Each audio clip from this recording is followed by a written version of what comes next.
नमस्ते। रयत शिक्षण संस्था सातारा आदरणीय कर्मवीर बाबूराव पाटिल जी को नमन करते हुए मैं डीपी भोसले कॉलेज कोरेगांव से पोरे एचजी बोल रहा हूँ। आज हम पहले भाग में हमने सुनो किशोरी इस भाग में पहले भाग में देखा है और उसी प्रकार से आज हम दूसरे भाग में सुनो किशोरी ये पत्र आगे देखेंगे।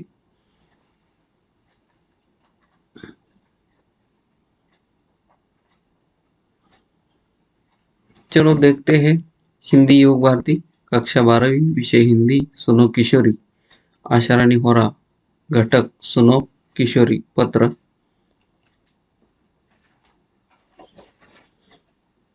लेखिका आशा रानी होरा इस प्रकार की बात कहती है कि मेरी राय में रचना को और उसके दोस्त को तब तक धैर्य से प्रतीक्षा करनी चाहिए। इस बीच वे पूरे जतन के साथ एक दूसरे के लिए स्वयं को तैयार करें। बिना तैयारी के जल्दबाजी में पढ़ाई के बीच शादी का निर्णय लेना केवल बेवकूफी ही कही जा सकती है, क्रांति नहीं। ऐसी कथित क्रांति का असफल होना निश्चित ही समझना चाहिए। इतनी जल्दबाजी में तो किसी छोटे से छोटे काम के लिए उठाया कोई छोटा कदम भी शायद ही सफल हो। यह तो जिंदगी का अहम फैसला है। लेखिका इस प्रकार से कहती है कि मेरी राय रचना को और दोस्त को जब तक धैर्य से प्रतीक्षा करनी चाहिए। इस बीच में पूरे जतन के साथ एक दूसरों के लिए स्वयं को तैयार करना चाहिए। लेखिका कहती है कि बिना तैयारी के कोई भी जल्दबाजी या कोई भी क्रांति नहीं करनी चाहिए।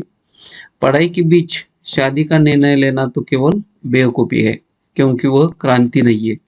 ऐसी कथित क्रांति का असफल होना निश्चित ही समझना चाहिए, क्योंकि जल्दबाजी में किसी छोटे से काम के लिए एक छोटा कदम भी शायद सफल हो सकता है, लेकिन यह तो जिंदगी का फैसला है। तो लेखिका की इस प्रकार की जानकारी है कि हर एक लड़की ने, हर एक किशोरी ने इस प्रकार से बिना तैयारी से, बिना पढ़ाई के बीच शादी का निर्णय लेना बेवकूफ़ी हो सकती है।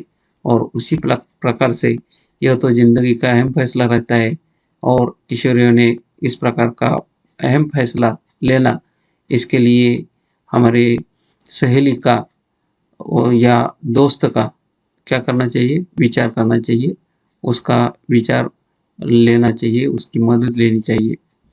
मैं समझती हूँ रचना की इस मूर्खतापूर्ण क्रांति में उसकी सहायता न करने का तुम्हारा निर्णय एक सही निर्णय है, पर तटस्थ रहना ही काफी नहीं है। यही यदि रचना सचमुच तुम्हारी प्यारी सहेली है तो उसका हित अहित देखना भी तुम्हारा काम है, उसमें हस्तक्षेप करना भी। लेखिका कहती है कि ये तुम्हारी जो क्रांति है, ये उसकी सहायता न करने का तुम्हारा जो निर्णय होता रहता है एक सही निर्णय है, पर तटस्थ रहना भी काफी नहीं है।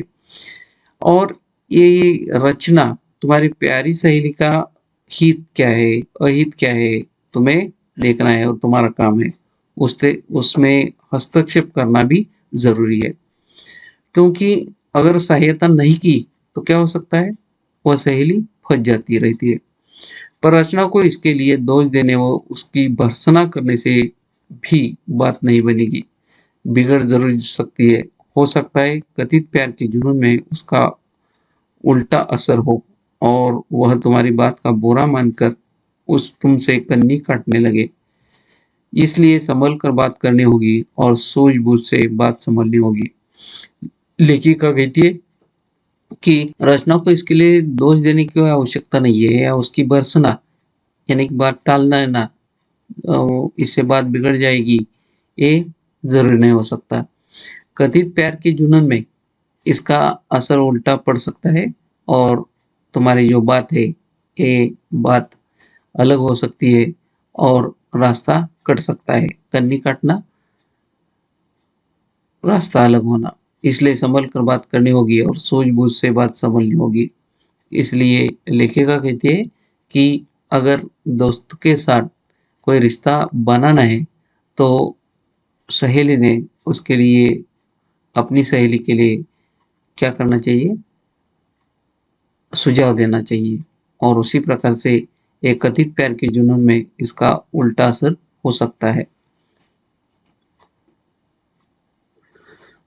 दोष अकेली रचना का है भी नहीं, दोष उसकी नासमझ उम्र का है या उसके उस परिवेश का है जिसमें उसे संभल कर चलने के संस्कार नहीं दिए गए हैं। यह उम्र ही ऐसी है जो जब कोई भावुक किशोरी किसी युवक की प्यार भरी मीठी मीठी बातों के बहकावे में आकर उसे अपना सब कुछ समझने लगती है और कच्ची रोमानी भावनाओं में बहकर जल्दबाजी में मूर्खता कर बैठती है। पछतावा उसे तब होता है जब पानी सिर से गुजर चुका होता है। लेखिका कहती है कि ये जो अकेली रचना का दोष है ऐसा नहीं है। दोष किसका होता रहता है? उसकी नासमझ उम्र का है, क्योंकि उम्र ही ऐसी होती रहती है और अल्लड़ जैसी होती रहती है और उसके परिवेश का उसे संभलने चलने के संस्कार नहीं दिए गए रहते हैं और उसी प्रकार से उसके परिवेश का परिणाम होता रहता है। यह उम्र ही ऐसी चीज जब कोई लड़की बहु किशोरी किसी युवक की प्यार भरी मीठी मीठी बातों के बहकावे में कर कुछ समझने लगती है और वो युवक की कच्ची रोमानी भावनाओं में बहकर जल्दबाजी में मूर्खता करती रहती है और उसे पछतावा होता है, लेकिन समय गुजर चुका होता रहता है। इसलिए समय पर ही अपनी रचना में सहेली को मदद करना जरूरी है। इस अल्लड़ उम्र में अगर वह लड़की अपने परिवार के स्नेह संरक्षण से मुक्त है, आज़ादी के नाम पर स्वयं को जरूरत से ज़्यादा अहमियत देकर अंतर्मुखी हो गई है, तो उसके फिसलने की संभावना अधिक बढ़ जाती है। लेखिका कहती कि ये अल्लड़ उम्र होती रहती है और वह लड़की अपने परिवार से स्नेह से संरक्षण से मुक्त होती रहती है, आज़ाद होती रहती है और ये आज़ादी के नाम पर स्वयं को जरूरत से ज़्यादा अहमियत देती है और अंतर्मुखी होती रहती है और इसी समय उसके फिसलने की संभावना अधिक बढ़ जाती है। अपने में अकेली पड़ गई लड़की जैसे ही किसी लड़के के संपर्क में आती है, उसे अपना हमदर्द समझ बैठती है और उसके बहकने की, उसके कदम भटकने की संभावना और भी बढ़ जाती है।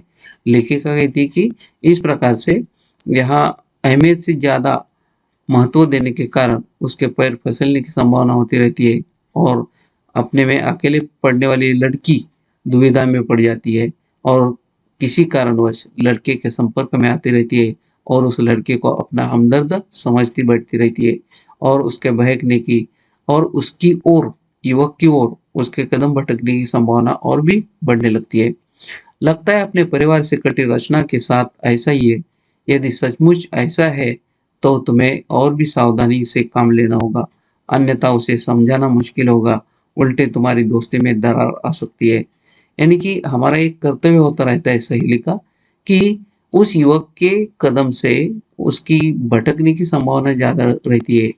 इस प्रकार से वो लड़की, किशोरी परिवार से कटी होती रहती है और सचमुच वास्तवता में वह सावधानी से काम लेना ज़रूरी होता है, लेकिन उसे समझाना भी मुश्किल होता रहता है। क्योंकि अगर उसे समझा दिया कि उस लड़के के साथ बहकावे में कर प्यार मत करो, तो क्या हो सकता है? उल्टी तुम्हारी दोस्ती में दरार आ सकती है। इसलिए उसे ठीक ढंग से समझाना बहुत ही अच्छी तरीके से बहुत ज़रूरी होता रहता है। एक अच्छी सहेली के नाते तुम उसकी पारिवारिक पृष्ठभूमि का अध्ययन करो और तुम जब सहेली बनकर उसकी मदद कर रही है, तो तुमने क्या करना चाहिए? जिस लड़के के भावुकता में आकर फंसी हुई लड़की है, उसकी पारिवारिक पृष्ठभूमि का क्या है, उसका अध्ययन करना ज़रूरी है। अगर लगे कि वह अपने परिवार से कटी हुई है, तो उसकी इस टूटी कड़ी को जोड़ने का प्रयास करो। अगर वह लड़की परिवार से कटी हुई है, अलग हो चुकी है, युवकों के बहकावे में आ चुकी है, तो उसे क्या करना चाहिए? उस टूटने वाली कड़ी को जोड़ने का प्रयास तुम्हारा होता रहता है और सहेली ऐसा कर सकती है। जैसे तुम मुझे पत्र लिखते हो, उससे भी कहो वह अपनी माँ को पत्र लिखे। जिस प्रकार से उसे समझाना चाहिए कि जिस प्रकार से मुझे पत्र लिख रही है, उसी प्रकार का पत्र अपनी माँ को लिखना चाहिए। अपने घर की, भाई-बहनों की बातों में रुचि ले और ये फँसने वाली लड़की को इस प्रकार से समझाना चाहिए कि तुम क्या करें, अपने माँ से पत्र लिखे। अपने घर में होने वाले भाई-बहन हो, उनकी बातों में रुचि लेना ज़रूरी है। अपनी समस्याओं पर माँ से खुलकर बात करें। अपने सामने जो समस्या आ चुकी है ये प्यार की, उसे क्या करना चाहिए? इस समस्या पर अपनी माँ के साथ बात खुलकर करनी चाहिए और उनसे सलाह लेना चाहिए। यदि उसकी माँ इस योग्य न हो, तो वह अपनी बड़ी बहन या भाभी से निर्देशन ले। अगर इस समस्या को सुलझाने के लिए उसकी माँ ठीक ढंग के लिए लायक नहीं है, तो क्या हो सकता है? इसकी बड़ी बहन होगी या भाभी होगी होगी, इससे क्या करना चाहिए? निर्देशन लेना ज़रूरी है, उपदेश करना ज़रूरी है। यह भी संभव न हो, तो अपनी किसी समझदार सहेली या रिश्तेदार को ही राजदार बना ले। अगर अपने भाभी या बहन से सलाह नहीं हो सकता है, तो क्या होना चाहिए? ये संभव नहीं हो सकता है तो समझदार एक सहेली होगी या कोई रिश्तेदार होंगे, उससे अपना सहभागी बनाना ज़रूरी है, राजदार बनाना ज़रूरी है। घर में किसी से भी बातचीत का सिलसिला जोड़कर वह अपनी समस्या से अकेले जूझने से निजात पा सकती है और इसी प्रकार से घर में किसी के साथ बातचीत का सिलसिला जोड़कर अपनी ये जो समस्या आ चुकी है, इस समस्या से अकेले जूझने से निजात पा सकती है, अलग हो सकती है और उसकी समस्या से छुटकारा हो सकता है। नहीं तो तुम तो हो ही, ऐसे समय वह तुम्हारी बात न सुने, तुम्हें झटक दे, तब भी उसकी वर्तमान मनोदशा देखकर तुम्हें उसकी बात का बुरा नहीं मानना है। इसी समय अगर उस अपनी सहेली ने तुम्हें ठुकरा दिया, तो भी क्या करना चाहिए? तो उसकी बात समझना चाहिए, सुनना चाहिए और तुम्हें उस बात को झटकना चाहिए। लेकिन उसकी वर्तमान स्थिति क्या है, ये देखकर उस मनोदशा को देखकर बुरा नहीं मानना चाहिए। उसका मूड देखकर उसका मन टटोलो और उसे प्यार से समझाओ। उसका मूड क्या है? उसका मन क्या है? उसकी मनोदशा क्या है? इसे क्या करना चाहिए? प्यार भरी बातों से आकर उसे समझाना ज़रूरी है, क्योंकि सहेली इस प्रकार से टूटी कड़ी जिस प्रकार से होती है, उसी प्रकार से होता रहता है। आगे चलकर लेखिका कहती है कि एक शुभचिंतक सहेली के नाते ऐसे समय तुम्हें उसे इसलिए अकेला नहीं छोड़ देना है कि वह तुम्हारी बात नहीं सुनती या तुम्हारी बात का बुरा मानती है। तुम साथ छोड़ दोगी तो वह और टूट जाएगी। अकेली पड़कर वह उधर ही जाने के लिए कदम बढ़ा लेगी जिधर जाने से तुम उसे रोकना चाहती हो। यही पर तुम्हारे धैर्य और संयम की परीक्षा है। लेखिका कहती है कि तुम क्या करें? एक शुभचिंतक सहेली के नाते ऐसे समय में तुम्हें क्या करना है? इसलिए अपनी सहेली को अकेला छोड़ देना नहीं है। वह तुम्हारी बात सुनती है या नहीं सुनती है, तुम्हारी बात का बुरा मानती है, इसे छोड़ देना चाहिए और तुम उसका साथ जोड़ना चाहिए। और उसी प्रकार से तुमने अगर उसका साथ छोड़ दिया तो वह टूट जाएगी, अकेली पड़ जाएगी, जिसके कारण वह उस लड़के के साथ लड़के की ओर कदम बढ़ाने की संभावना ज़्यादा रहेगी। और उसी प्रकार से ये तुम्हारी सहेली के नाते तुम्हारी धैर्य और संयम की परीक्षा हो सकती है। अगर ज़रूरी समझो तो सहेली के कथित दोस्त या प्रेमी लड़के से भी किसी समय बात कर सकती हो। उसकी मंशा जानकर उससे अपनी सहेली को अवगत करा सकती हो या आगाह कर सकती हो। लेखिका कहती है कि अगर जरूरी हो तो क्या करना चाहिए? सहेली का जो कथित दोस्त है, उस प्रेमी लड़के से भी किसी समय की बात कर सकना जरूरी है। उसकी इच्छा क्या है, ये जानकर अपनी सहेली को परिचित करा सकती है और उसे आगाह कर सकती है, सूचित कर सकती है। यदि तुम्हें लगे कि उसका लड़का निर्दोष है, निश्चल है, अपने प्यार में सच्चा अड़िग लगता है, तो दोनों की पढ़ाई के अंत तक प्रतीक्षा करने और तब तक केवल दोस्त बने रहने का परामर्श दे सकती हो। लेखिका कहती है कि अगर वह लड़का निर्दोष है, निश्चल है, मन में छल कपट नहीं है और उसकी प्यार में क्या है, सच्चाई है, वो अड़िग है, अटल है, तो दोनों की पढ़ाई जब तक नहीं होती तब तक प्रतीक्षित रहना जरूरी है और रहने के लिए काबिल बनाना जरूरी है। और तब तक क्या होना चाहिए? पढ़ाई जब तक नहीं हो सकती तब तक केवल दोस्त बने रहने का परामर्श दे सकती है, सलाह दे सकती है और अपनी भूमिका अदा कर सकती है। पर यहाँ भी तुम्हें सतर्कता बरतनी होगी। रचना को विश्वास में लेकर दोस्ती के दौरान उससे कोई गलत कदम न उठाने का वायदा लेना होगा, वरना दूसरों की आग बुझाते अपने हाथ जला लेना कोई अनहोनी या असंभव बात नहीं है। लेखिका कहती है कि यहाँ तुम्हें सतर्कता बरतनी होगी, क्योंकि सावधानी बरतना जरूरी है, क्योंकि रचना को विश्वास में लेकर दोस्ती के दौरान कोई गलत बात हो सकती है, कोई गलत कदम न उठाने का वायदा लेना होगा, क्योंकि दूसरों को सुधारने की वजह से अपने हाथ जल जाएंगे या अनहोनी से असंभव बात हो सकती है। इसीलिए मैंने कहा है यह तुम्हारी सूझ समझ की भी परीक्षा होगी। लेखिका कहती है कि तुम सहेली के नाते तुम्हें क्या करना चाहिए, सूझबूझ से सारा काम करना है और ये तुम्हारी परीक्षा है। और एक बात यह मत समझना कि सलाह केवल तुम बेटी हो इसलिए दी जा रही है, यही सलाह कोई भी माँ अपने पुत्र को भी देगी। लेखिका कहती है कि अगर ये बात सिर्फ लड़कियों के लिए बेटियों के लिए है ऐसा नहीं है, यही सलाह कोई भी माँ अपने पुत्र को भी दे सकती है कि इस प्रकार से बहकावे में आकर बेटी के साथ इस प्रकार का दुर्व्यवहार न करे।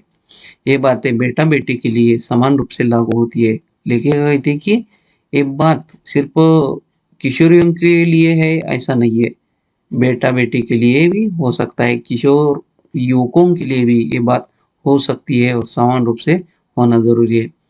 मैं इसके परिणाम की प्रतीक्षा करूंगी। अगले पत्र में जानकारी देना दोगी न तुम्हारी माँ। और इस प्रकार से लेखिका ने ये पत्र लिखा है।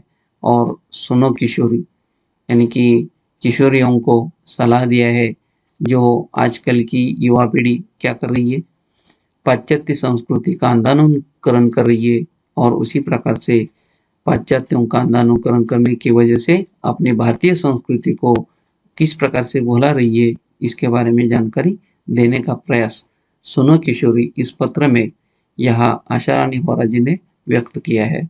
धन्यवाद।